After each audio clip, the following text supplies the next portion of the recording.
मैं आर्टिस्ट आनंद एक बार फिर से आपका स्वागत करता हूं अपने इस यूट्यूब चैनल में, जिसमें हम लोग चर्चा करते हैं इंडियन रेलवे एस्टेब्लिशमेंट रूल्स के बारे में। तो आज की इस वीडियो में हम लोग चर्चा करेंगे objective questions of regarding recruitment. Subject का टॉपिक रहेगा रिक्रूटमेंट। जो रेलवे में जो भी departmentally direct recruitment, departmentally recruitment और जो एलडीसी कोटा के जो अगेंस्ट में जो वैकेंसी फिलअप की जाती है उनके बारे में। तो इस वीडियो से ज़्यादातर अगर आप किसी भी कम्पिटिटिव एग्ज़ाम में बैठते हैं तो इसमें से एक दो तीन क्वेश्चन तो ज़रूर आते ही हैं। तो चलिए वीडियो को स्टार्ट किया जाए। पहला क्वेश्चन रहेगा इसका कि सीधी भर्ती किस श्रेणी में नहीं की जाती है। Direct recruitment is not allowed in which category.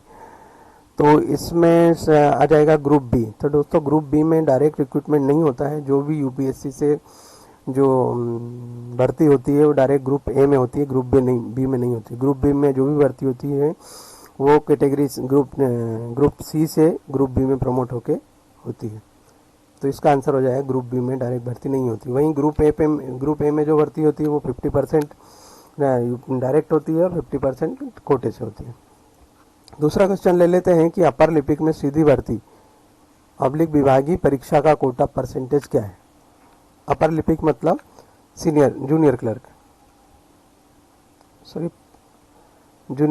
में जो है डायरेक्ट रिक्रूटमेंट और डिपार्टमेंटली कोटा क्या रहेगा, 50% रहेगा डायरेक्ट भर्ती और 50% रहेगा डिपार्टमेंटली। 50% डायरेक्ट आरआरबी से आ जाएगा और जो 50% रहेगा वो 33 एंड 1/3 एंड 16 एंड 2/3 ये जो रहेगा इस तरह से रहेगा कि ये सीनियरिटी से और ये एलडीसी से। अब प्रवर लिपिक में सीधी भर्ती का परसेंटेज क्या है। सीनियर क्लर्क में डायरेक्ट जो रिक्रूटमेंट रहेगा 20% रहेगा और 80% जो है डिपार्टमेंटली कोटा रहेगा। ये इसमें पूछा गया है कि प्रवर लिपिक में विभागीय परीक्षा और पदोन्नति परीक्षा का प्रतिशत क्या है। What is the percentage of direct and promotional Kota of senior clerk. तो सीनियर क्लर्क जो होता है 2800 के लेवल में ग्रुप लेवल 5 में काम करता है और उसका 80% जो है आता है विभागीय परीक्षा से और 20% आता है डायरेक्ट रिक्रूटमेंट से। लेकिन जो 80% है उसमें 16 एंड 2/3 परसेंटेज रहेगा सीनियरिटी से और 13 एंड 1/3% आ जाएगा स्नातक कर्मचारी जो एलिजिबल रहेंगे, जो एग्ज़ाम दे के एलडीसी के द्वारा वो आएंगे। क्वेश्चन नंबर 5 ले लेते हैं कि स्नातक अपर लिपिक से प्रवर लिपिक हेतु सीमित विभागीय प्रतियोगिता परीक्षार्थियों के लिए निर्धारित परसेंटेज कितना है। तो ये जो परसेंटेज स्नातक कर्मचारियों से 13 एंड 1/3, तो ये रहेगा परसेंटेज कितना एलडीसी का junior clerk to senior clerk के लिए 13 एंड 1/3। ये याद रखिए 80% में इसको डिवाइड किया 66 एंड 2/3 सीनियरिटी से। जो जूनियर क्लर्क रहेंगे उनको सीनियर किया जाएगा और जो जूनियर क्लर्क में जो स्नातक है अगर वो सीनियर नहीं भी है तो वो एलडीसी का एग्ज़ाम देके डायरेक्ट सीनियर क्लर्क बन सकते हैं और उनका कोटा रहेगा 13 एंड 1/3%। क्या प्रवर लिपिक में 20% के रिक्त पदों की सीधी भर्ती रेलवे बोर्ड द्वारा की जा सकती है। तो जी हाँ की जा सकती है, क्योंकि 80% डिपार्टमेंटली कोटा होता है और 20% डायरेक्ट रिक्रूटमेंट होता है जो आरआरबी से फिलअप किया जाता है। स्टाफ नर्स जो होती है कि सीधी भर्ती का परसेंटेज क्या है। तो स्टाफ नर्स का कोई प्रमोशन से नहीं आती है, 100% उनका डायरेक्ट रिक्रूटमेंट ही होता है। अनुसूचित जाति के विकलांगों को चतुर्थ श्रेणी में अधिकतम किस आयु सीमा तक भर्ती हो सकती है। अनुसूचित जाति एससी का जो उम्मीदवार है और वो अगर डिसेबल्ड है, हैंडीकैप्ड है, फिजिकली चैलेंज्ड है तो उसको जो 45 ईयर की एज तक, मतलब जो नॉर्मल कैंडिडेट की जो एज होती है 30 प्लस 10 वर्ष का 10 ईयर का, उसको एससी का मतलब 10 ईयर का उसको डिसेबल होने का मतलब ये रिलैक्सेशन मिल जाता है और 5 ईयर का उसको एससी होने के कारण मिल जाता है। इस तरह जो उसका 45 ईयर की एज का उसको रिलैक्सेशन मिल जाता है। क्वेश्चन नंबर 9 देख लेते हैं कि अन्य पिछड़ी जाति के उम्मीदवारों को सीधी भर्ती में कितने वर्ष की छूट दी जाती है। अन्य पिछड़ा जाति ओबीसी के उम्मीदवारों को 3 वर्ष की दी जाती है। 30 + 3 33 हो जाता है। एससी को 5 वर्ष और एसटी को 7 वर्ष की छूट दी जाती है। अनुसूचित जाति और जनजाति के उम्मीदवारों को एससी और एसटी दोनों के लिए 5 ही वर्ष की होती है। अनुसूचित जाति और जनजाति के लिए 5 वर्ष का डायरेक्ट रिक्रूटमेंट में SC ST में छूट दी जाती है। चतुर्थ श्रेणी के लेवल 1 में नियुक्ति के लिए सक्षम अधिकारी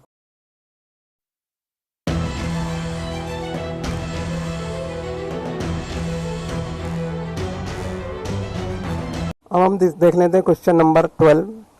लैब सहायक जो लैब असिस्टेंट होता है मेडिकल में कि कोटि में सीधी भर्ती या डायरेक्ट रिक्रूटमेंट और विभागीय भर्ती का परसेंटेज क्या है, तो इसमें 100% डायरेक्ट रिक्रूटमेंट ही होता है, विभागीय भर्ती नहीं होती है।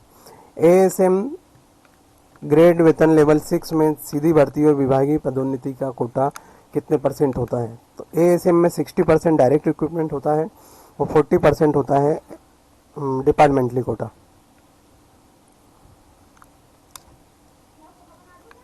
गार्ड वेतन लेवल ML5 में काम करते हैं जो 2800 पे सीधी भर्ती और विभागीय पदोन्नति का कोटा कितना है, तो 60% और विभागीय का है 40%। मतलब ASM और गार्ड दोनों का सेम परसेंटेज है, याद रखने के लिए 60 और 40 डायरेक्ट रिक्रूटमेंट इसमें ज़्यादा परसेंटेज में होता है और विभागीय 40% होता है।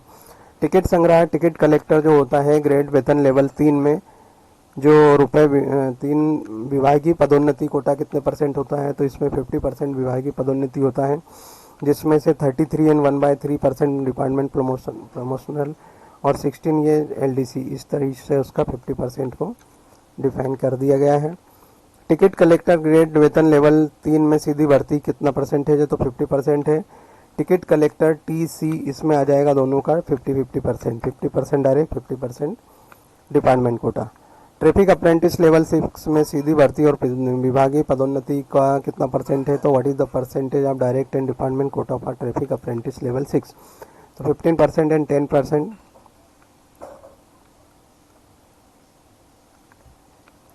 विधि सहायक ग्रेड वेतन लेवल 7 में सीधी भर्ती कितने % है, तो 40% आ जाता है।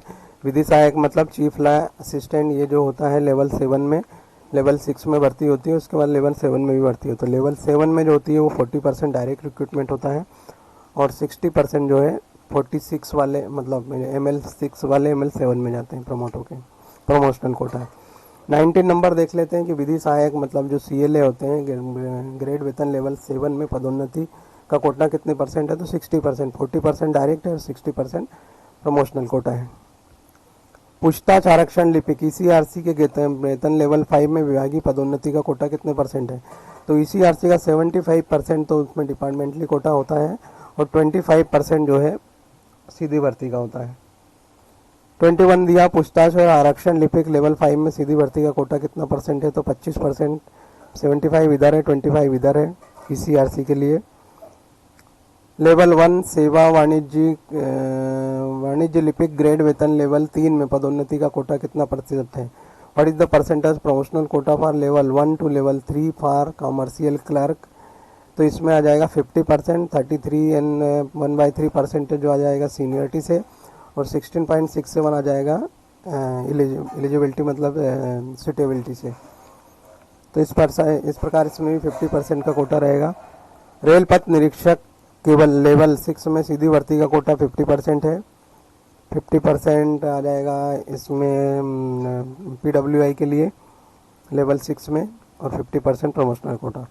भूतपूर्व सैनिकों को एक बार आरक्षित पद का लाभ देने के बाद क्या उन्हें दूसरा उच्च पद पर भर्ती देने हेतु आयु सीमा में छूट दी जा सकती है, तो हाँ दोस्तों दी जाती है। अगर मान लो कि उसने लेवल 4 के लिए अप्लाई किया है, उसमें जो ज्वाइन करने के बाद अगर वो लेवल 6 के लिए एलिजिबल है, वो डायरेक्ट अप्लाई करना चाहता है तो उसे एज में रिलैक्सेशन दिया जाता है, तो ये सही आंसर रहेगा, मतलब हायर पोस्ट के लिए दिया जाता है। मंडल द्वारा कर्मचारी के सेवा के इस्तीफा देने के बाद पुनः नियुक्ति के लिए सक्षम अधिकारी कौन है। एक बार आपने रिजाइन कर दिया और अगर बाद में आप फिर किसी कारण से फिर से अगर रीअपॉइंट होना चाहते हैं, ज्वाइन होना चाहते हैं, तो HOD जो रहेगा हेड ऑफ द डिपार्टमेंट, उनको ही is the competent authority to reappoint the employee who is already given the resignation. UPSC द्वारा चयनित विभिन्न श्रेणी के अधिकारियों को अपने प्रमोशन परेड के दौरान की ट्रेनिंग इंस्टीट्यूट द्वारा कितने विभागीय परीक्षा आयोजित किए जाते हैं, तो उनके लिए 3 विभागीय परीक्षा आयोजित की जाती है। सैंडविच टाइप का कोर्स जिसको बोलते हैं, 3 परीक्षा रहेगी, 2 साल का प्रोबेशन पीरियड रहेगा। 3 वर्ष की सेवा पूर्ण करने वाले अराजपत्रित कर्मचारियों को अन्य पदों पर आवेदन हेतु कितनी उच्च उच्च आयुक्त रिलैक्सेशन, उच्च आयु में रिलैक्सेशन दिया जा सकता है। मतलब अगर आप रेलवे मतलब एम्प्लॉई हैं और अगर मान लो आप 3 सर्विस के बाद किसी हायर पोस्ट के लिए अप्लाई करना चाहते हैं तो 40 ईयर की एज तक आपको रिलैक्सेशन दिया जाएगा 3 साल की सर्विस के बाद। 28 नंबर देख लेते हैं कि मतलब non gazetted staff, what is the PHP Kota for non gazetted staff. तो इसके लिए